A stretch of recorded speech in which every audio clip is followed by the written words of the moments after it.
so our next performer is certified to roast you emotionally and used to be certified to give you a blonde roast coffee at Starbucks. Please welcome Vincent Rendon.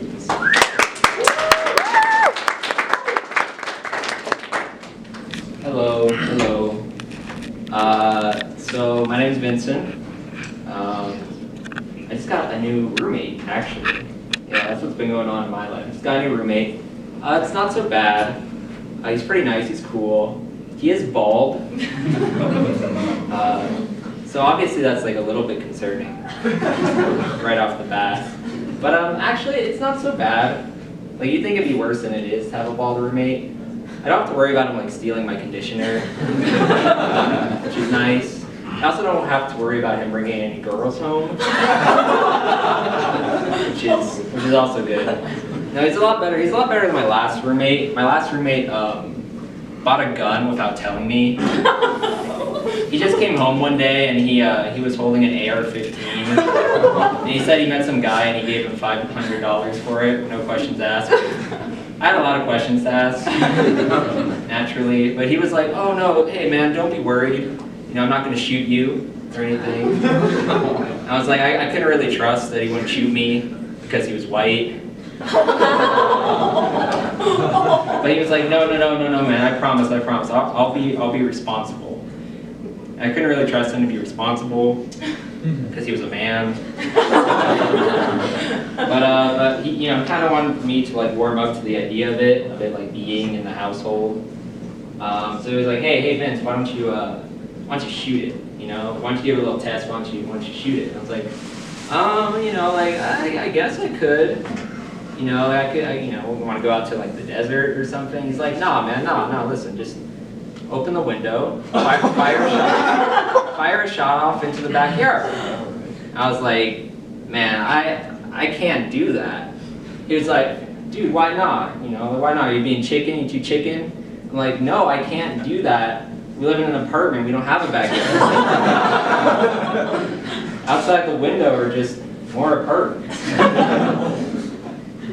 No, that, you know, sometimes I do wish he had shot me. There are those days I do wish that he had shot me, because then I wouldn't have had to deal with the TSA. Yeah, I fly a lot, which means I have to deal with the TSA a lot, which means I have to watch grown adults fumble through the like most idiotic job there is. Last time I was just there like 4 or 5 days ago, just really last weekend, and I was waiting in line, waiting to go through that big circular X-ray machine thing that they make you stand like this at, you know. I hate that thing. And but you know, some lady, some like airport assistant lady came through, and she wheeled in this really old lady in a wheelchair, and like kind of just sat her down in line in front of everyone and left. And you know, if you're looking at this old lady, you can really tell that like she's kind of not all there, you know, that she's kind of like looking around, just kind of, you know, absent-mindedly, and she's completely immobile. So she's basically me after a single cup of sangria. And she's just kind of stuck right in front of the X-ray machine and just staying there. And so about 5 minutes later, the line's just at a complete standstill. She's just not moving. She cannot move. She's in a wheelchair. And some TSA guy finally notices, and you know, with great haste, he like runs up behind her and is going to put her through the X-ray machine. But you know, in her wheelchair, she can't really go through that big full body X-ray machine, right? So he's going to put her through that like weird little mini X-ray machine, like the one they use at like a concert or like outside of high school or something. So he pushes her in her wheelchair through the X-ray machine, and it goes off, ding, ding, ding, because it's a metal wheelchair. And this man is just dumbfounded.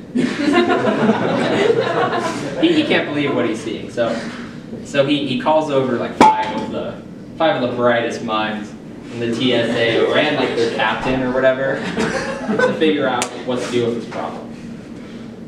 And the captain in his wisdom is like, okay, we need to get her to walk through the X-ray machine. So they push her back out, and they're like, man, we need you to walk through the machine. Do you have any metal on you? And she's like, oh, I've got like my old lady bracelets that all the old ladies have. So they kind of just ripped them off her. Okay, it's time to walk. But she can't walk. So they're like, all right, well, what we're gonna do is we're gonna get 2 beefy TSA guys to kind of pick her up over their shoulders and drag her through the machine. Like she just took a bullet at Iwo Jima and she didn't And so they sort of like help her across the line and through the machine, and beep, beep, beep, the machine goes off again. And the captain's like, lady, do you have any metal on you?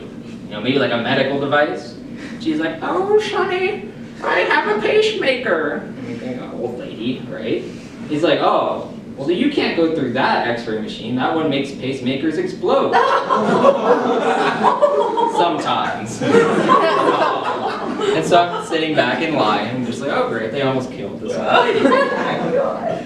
We need to send you, well, we need to drag you through the full body x-ray machine, because that one doesn't explode pacemakers apparently. So they drag her back through the x-ray machine, which is still on. And I know this because it went beep, beep, beep again. It means there was another chance that they almost blew up her pacemaker. And whisked her away to the full body x-ray machine. And you know, I don't know what happened after that.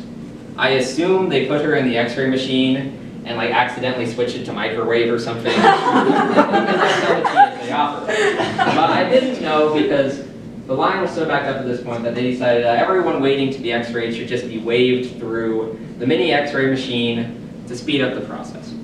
So they waved me through it, and ding, ding, ding, I set off the alarm.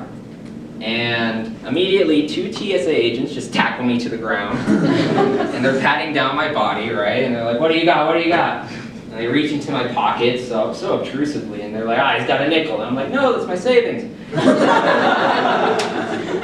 And the captain's like, you got a nickel? And I'm like, yeah, it's just my nickel. And he's like, oh, okay. And he's wearing like a black trench coat, and he pulls out a Walter PP-20 pistol, fires a small caliber bullet into my brain, and I die. And that's why I hate the TSA. But anyway, it looks like my time's up. Thank you so much, folks.